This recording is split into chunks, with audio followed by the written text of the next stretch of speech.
The more time I play Highguard, the more I realise it's not the game I thought it was going to be.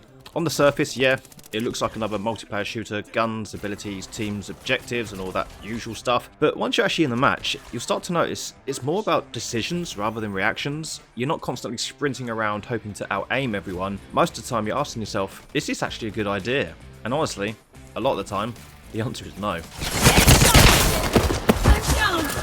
The first thing that stood out to me in Highguard was the pacing. The game isn't in a rush.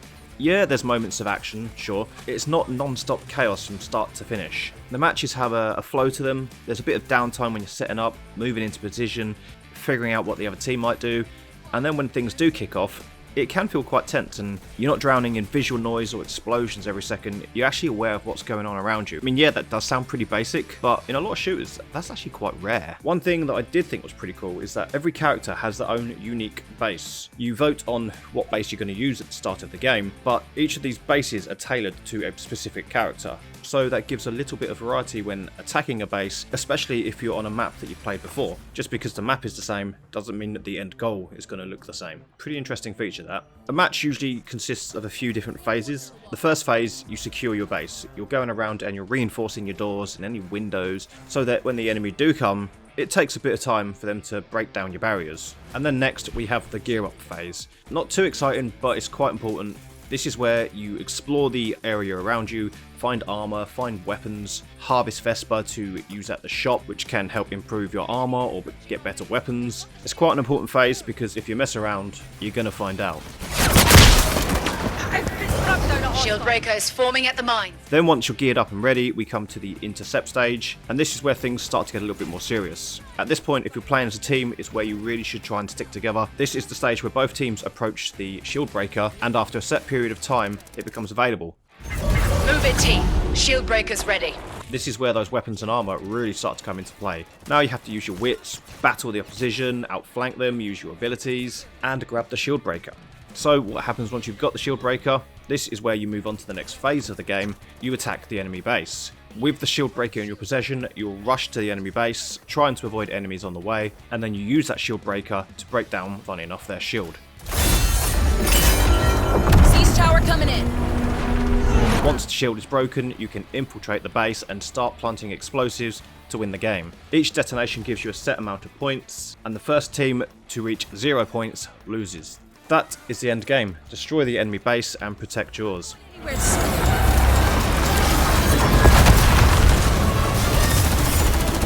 Another cool feature is if you're out in the sticks while your base is being attacked, you can teleport to base, which takes you straight into the action and helps your teammates, if they're there, to defend the base. Gunplay is quite solid. I wouldn't say it's flashy, but it's not one of those twitchy shooters where you're wiping people out in half a second. Fights feel quite methodical, and if you've messed up, it's usually because bad positioning or poor use of ability or just not sticking together as a team. The key to winning these battles, taking advantage of your abilities and working with your teammates. I know that's easier said than done with some people. Apart from gunplay, there's also abilities. Each character has a unique set, from going up into a stealth mode to putting up a ice wall. There's a mixture of defense, support and attacking classes, so a well-balanced team can often be the difference between winning and losing. Now, from what I've played, I wouldn't say the game is particularly easy. You will lose games, but that might not be because of you, that might be because your teammates just aren't team players. But what losing can teach you is the mistakes you've made from previous rounds, which hopefully you'll remember in future games and figure out what went wrong. There is a ping system with RB on the Xbox or R1 on the PlayStation, so if you don't have a mic or you don't like talking to people, at least you can communicate where the enemy is or direct people where to go. Something Apex Legends introduced a long time ago. Talking of Apex Legends, the gameplay to me feels very similar. In a good way. The movement feels smooth, the gunplay feels smooth, the abilities are pretty impressive, and in terms of muscle memory, it almost feels like I'm playing Apex, but just with a different mode. You could even look at it as if it's a new mode for Apex Legends, albeit a different name. Although it may not be intentional, it feels like there's references and nods to Apex Legends, aka Pathfinder's zipline. Who's ready to fly on a zipline?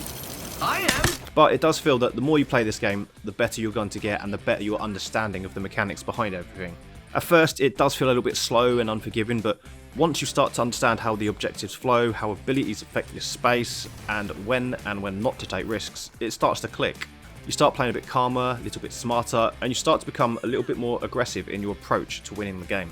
And that, for me, is where the game really shines. So, my final thoughts: Highguard isn't trying to be like anything else. For me, it's got quite a unique spin. It's more of a methodical and slower paced game that requires planning and thinking ahead. If you're into twitchy shooters such as COD and Fortnite, etc., this probably won't be your cup of tea, as it's played at a much slower pace. It rewards patience, punishes bad decisions, and doesn't make winning easy. If you like shooters where every moment feels intentional, I think this one might be worth your time. And if you don't, as I say, you've always got COD and Fortnite. So to cut to the chase, I see a lot of people hating on this game at the moment. On Steam, it is overwhelmingly negative. Honestly, I think people are just doing that because they're trolls, but it has a lot of potential, and I don't think it's all that bad from what I've played so far. The problem today is people love to on other people's work, because as gamers, our expectations are stupendously high. We think every game that's going to be released is going to be the best game ever. Well, that's my opinion. What do you think? Is Highguard what you expected it to be? Is it disappointing? Is it better than you thought? For me, I had a very low expectation of the game, only because of what I saw online, but I'll admit, I was pleasantly surprised. Maybe you will be too. Thanks for watching, see you next time.